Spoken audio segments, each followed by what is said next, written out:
আসসালামু আলাইকুম। আশা করি সবাই খুব ভালো আছেন। এটি রাঙামাটি থেকে ঢাকায় ফেরার দ্বিতীয় ভ্লগ। আমি বলেছিলাম আরেকটা ভ্লগ আসবে। এটি একটা মিনি ভ্লগ। তো সেদিন আমরা রিসোর্ট থেকে 12টায় চেক আউট করে আমরা রওনা দিয়ে দিলাম ঢাকার উদ্দেশ্যে। তো মাঝপথে আবার দুপুরে খাওয়া দাওয়ার জন্য চিটাগংয়ের অথেন্টিক মেজজান খাওয়ার জন্য আমরা চিটাগং বারকোডের পাশেই একটি রেস্টুরেন্টে দুপুরের খাবারটা শেষ করি। এখানে রেস্টুরেন্টের নাম ছিল হচ্ছে মেজান হাইলে আয়ুন এরকম একটা নাম। তো ওদের খাবার কি বলবো, খুব অসাধারণ ছিল। এখানে ওরা মাটির প্লেটে ভাত দিয়েছিল, এখানে গরুর মাংসটা বুটের ডাল দিয়ে মাংস ছিল, খুবই মজা। আর এখানে 3 প্রকার ভর্তা আমরা অর্ডার করি, সাথে আমরা ডালও অর্ডার করি, তবে মাংসটা সব থেকে বেস্ট ছিল। আর এই তো চিটাগংয়ের বারকোডটা এত বড়, আমরা এখানে একটু বসে চা কফি খেয়ে একটু রেস্ট নিয়ে তারপর আবার আমরা ঢাকার উদ্দেশ্যে রওনা দিই।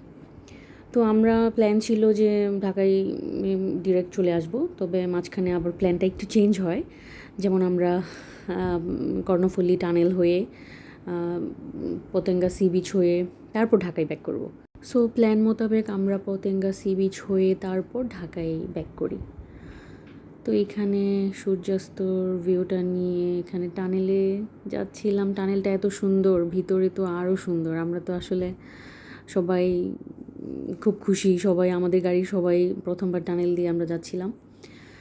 তো খুবই ভালো লাগছিল। আসলে পতেঙ্গা সি বিচেও এটা প্রথমবার যাচ্ছি, আর পাশাপাশি সি বিচেও যাচ্ছি। সো আমি সুপার ডুপার এক্সাইটেড ছিলাম। আমার এমনিতেও সমুদ্র দেখতে খুবই ভালো লাগে, তবে চিটাগংয়ের পতেঙ্গা সমুদ্র সৈকত আগের মতন নাই। আগের মতন সৌন্দর্য বা আগের মতন পরিবেশ কোনোটাই নাই, এখন অনেক বেশি নোংরা হয়ে গিয়েছে।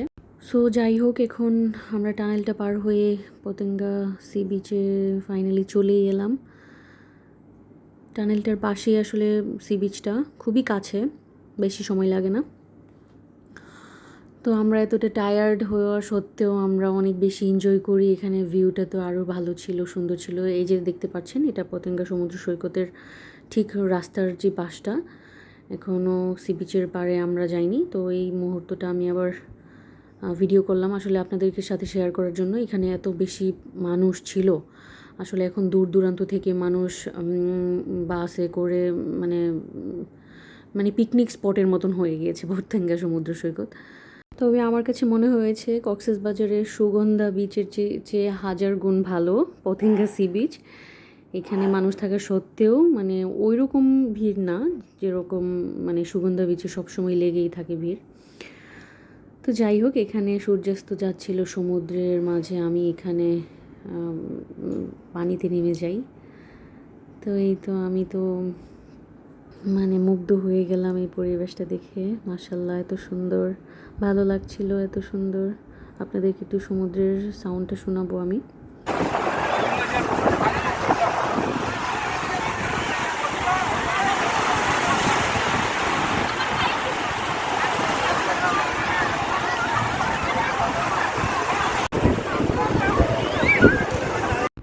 সমুদ্র আমার কাছে বরাবরই খুব ভালো লাগে। তো চোখের সামনে সূর্যাস্ত দেখতে খুবই ভালো লাগছিল। আসলে মনে হচ্ছিল এখান থেকে আর না যাই। আপনারা কে কে পতেঙ্গা সমুদ্র সৈকতে গিয়েছেন অবশ্যই আমাকে কমেন্ট করে জানাবেন। আর যারা আমার ভিডিও দেখতে ভালো লাগে বা ভালোবাসেন, তারা প্লিজ আমার চ্যানেলটাকে সাবস্ক্রাইব করে আমার পাশেই থাকবেন। আর প্লিজ কমেন্ট করেও জানাবেন আসলে আমি ভিডিও আমার কেমন হচ্ছে মেক করা। আমি আসলে নতুন নতুন ভিডিও মেক করছি, দ্যাটস ওয়াই একটু ভুল ত্রুটি হতেই পারে। সো আমি বলবো যারা নতুন আছেন ওদেরকে ওরা কমেন্ট করবেন, আমি ওদেরকে ওদের চ্যানেল সাবস্ক্রাইব করে আসবো, ওদেরকে সাপোর্ট করে আসবো।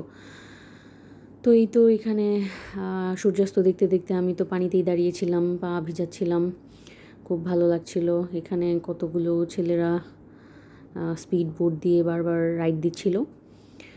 আর এই তো সূর্যটা অনেকটা ডুবে গিয়েছে, দেখা যাচ্ছে, দেখতে খুব ভালো লাগছিল। আসলে সামনের এই জাহাজগুলো দেখতে ভালো লাগছিল। দেন আমরা সবাই চা কফি একটু নাস্তা করে তবে কিছু টুকটাক কেনাকাটা করে আমরা আবার রওনা দিই।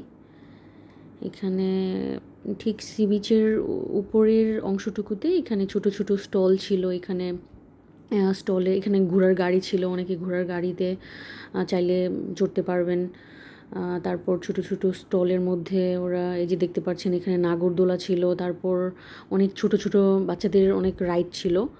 তো আমাদের সাথে ভাবিদের বাচ্চারা এখানে রাইড চড়ে তারপর আমরা রওনা দিয়ে দিলাম আমাদের গন্তব্যের উদ্দেশ্যে, আমাদের ঢাকার উদ্দেশ্যে। ভিডিওটি ভালো লাগলে সবাই লাইক, কমেন্ট, শেয়ার করে দিবেন। আসসালামু আলাইকুম।